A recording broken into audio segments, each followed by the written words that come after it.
My best friend just told me she got used by my boyfriend when she was far too drunk, and now they're at each other's throats because he says she's a liar, but she's adamant that she remembers having him down her throat.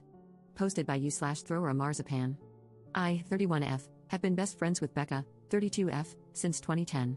We were college roommates, and after we graduated, we still lived together, that is, until I moved in with my boyfriend Nate, 34M, in 2019. One thing about Becca is that she has always had a drinking problem for as long as I have known her. She has done things while drunk that have sometimes caused problems in our friendship. She does try to stay sober, but every few years, something happens to make her start drinking again, which is what happened earlier this summer. Last Saturday, Becca called me because she was drunk somewhere and needed a ride home. I couldn't go pick her up because I had the flu and was on cold medicine, so Nate went to get her instead. A couple of days later, I started noticing that Nate was acting weird with his phone. Normally, he leaves it out on the coffee table if we're watching TV or whatever, but he started putting it face down so I couldn't see what notifications he was getting. My first thought was that he was trying to plan a surprise, and because of the timing, I thought that maybe Becca was helping him. Yesterday, I saw Becca and told her that Nate was being sneaky all of a sudden. I asked if he had said anything about possibly proposing soon. She asked me if I had looked through his phone, and I said no. Becca then started crying and told me that she and Nate had hooked up in his car the night he came to pick her up. Her excuse was that she was really drunk and didn't fully know what she was doing. She said she had been texting him since, telling him that he needed to tell me what happened or she was going to. I asked Becca to show me the texts, but they were all in the app Signal, which deletes messages after a day. As a result, all I could see was that she and Nate had a chat thread, but none of their messages. I told her to text Nate in front of me so I could see his response. She did, but we got no read receipt and no response at all, so it didn't prove anything. I asked Becca if she was sure she wasn't so drunk that she might have imagined it or thought a dream was real. She absolutely lost her temper and said that while she knows she's horrible when she drinks, she's not delusional and doesn't make things up. She said I could believe her or not, but she was telling me the truth. I told her I needed to go home and talk to Nate. When I got home, I confronted Nate with what Becca had said. He acted shocked, denied that anything like that had happened, and said he didn't know why she would think or say so. He explained that he had just given Becca a ride home and that the only thing they talked about was how he and I had been together for a long time and should get married already. He admitted they were talking on Signal for the next couple of days, but he said it was about exactly what I thought. He was asking her about engagement rings and what kind of proposal I would want.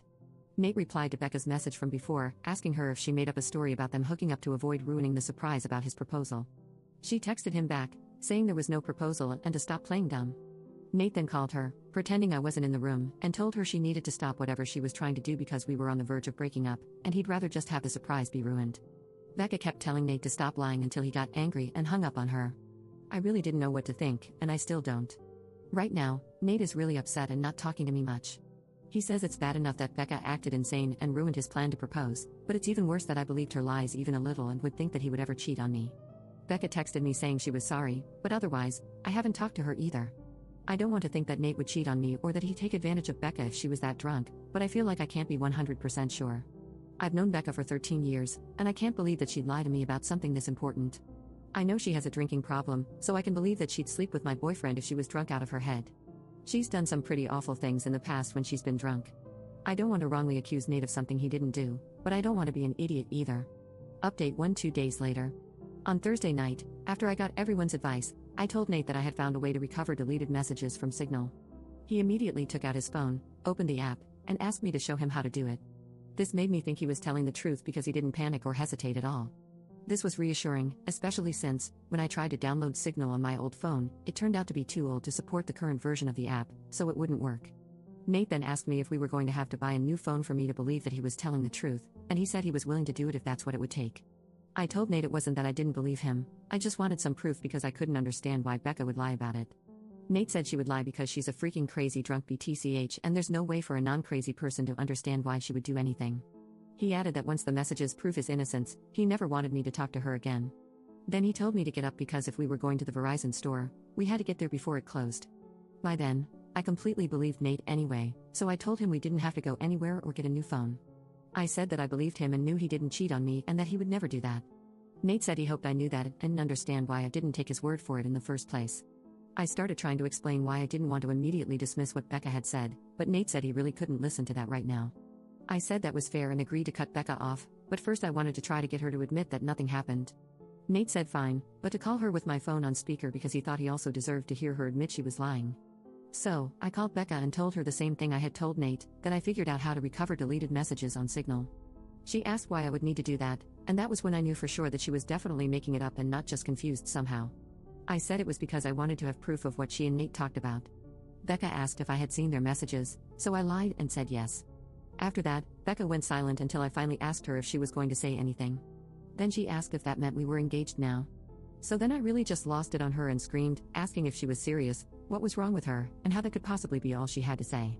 Becca started screaming back, telling me to calm down and saying that obviously I never believed her anyway because we hadn't broken up over it. I was crying by that point and couldn't really say anything else, so Nate told Becca to go screw herself and to never contact either of us ever again, then he hung up on her. A minute later, Becca sent me a completely unhinged text that I'm quoting here verbatim.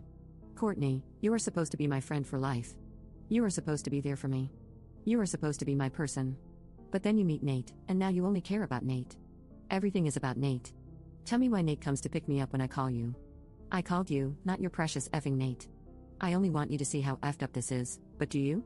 No, of course you effing don't. Of course, you choose Nate over me like you always do and like you always will. You pretend to care about me, but I can see you don't care. It is pathetic, Courtney. You are a pathetic woman who would choose a man over a friend. But since you can't say it yourself, I will.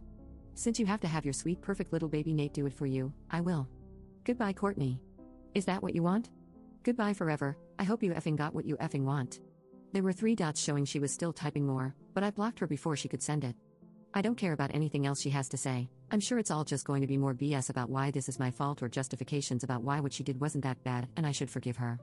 I know Nate is probably right and there's no non-crazy logic behind why Becca would stoop to doing something like this, but I've still been thinking about it. My best guess is that whoever said Becca still blames me and Nate, apparently mostly Nate, for her being a drunk mess who can't get her life together is right. It seems like she somehow thought that if she said she hooked up with Nate, I'd break up with him but still want to be friends with her and then everything would magically be fixed. As far as things with Nate, I asked him if he thought he could ever forgive me for doubting him. He said that since I came to my senses and cut Becca off, he guesses we can try to put it behind us. I don't think he's still going to propose anytime soon. After this, I probably wouldn't if I were him. From what Nate said, he didn't actually do any planning yet other than asking Becca about rings and whether I'd think a public proposal was tacky. All he was doing so far was trying to get ideas without me knowing he was talking to her about it. Based on that, I think it's not going to happen for a while, if at all. Also, thanks to everyone for the advice and support. I know I didn't respond to many comments, but I really did appreciate everyone who cared enough to want to help. Update to 11.5 months later. I haven't logged into this account for about a year, but I got a few messages asking for an update, so here it is. I'll keep it as short as I can. Unfortunately, I have nothing good to report. It turned out that whatever was going on with Becca that caused her to make false accusations about Nate was the beginning of some kind of psychotic break. After I blocked her, she made a whole bunch of fake accounts and started sending me completely unhinged messages about how I ruined her life and threatened to get revenge on me and Nate. This went on for months, with her sending me dozens of messages a day. I found out from other friends that she was making multiple posts on Facebook every day, which were semi-coherent rants about how much she hated me, how I was evil, and how I had ruined her life intentionally. I tried to talk to the police 2 different times to get a restraining order because I was afraid that Becca was going to show up at our apartment and attack me or Nate. I even got a front door camera because I was so scared that she was going to hurt us. The police said that because Becca wasn't threatening actual violence, she was just a nuisance and they couldn't do anything. They acted like I was overreacting, saying it isn't illegal to talk crap on Facebook. They basically told me to just keep blocking her whenever she made a new account and that eventually, she'd get bored and move on. Then finally there was an incident where someone broke the windshield of Nate's car while it was parked at his work. It could have just been a random act of vandalism because his wasn't the only car that had windows broken, but at the time, I was 100% sure it was Becca. So, I went to the police again. Eventually, an officer went to talk to Becca, and she denied touching Nate's car. I had no proof that she did. However, after the police talked to her, Becca was put into a psych ward for a week because her apartment was filthy, she was drunk out of her mind 24/7, and she was deemed a danger to herself. I have not heard anything from Becca since she left the psych ward. I don't know if she was diagnosed with something or if she's medicated now. I found out that she moved in with her dad, who thankfully lives in a different state. I check her social media occasionally to make sure she's not posting about me and that she's not around me. I haven't mentioned Nate much in this update because we're no longer together. He broke up with me after the windshield incident because he couldn't handle being constantly harassed by Becca, and to be honest, I don't think he ever forgave me for not taking his side immediately when everything started. It really hurt, but I can't blame him. I tried to talk to him about fixing things between us after Becca was gone, but he just wasn't interested.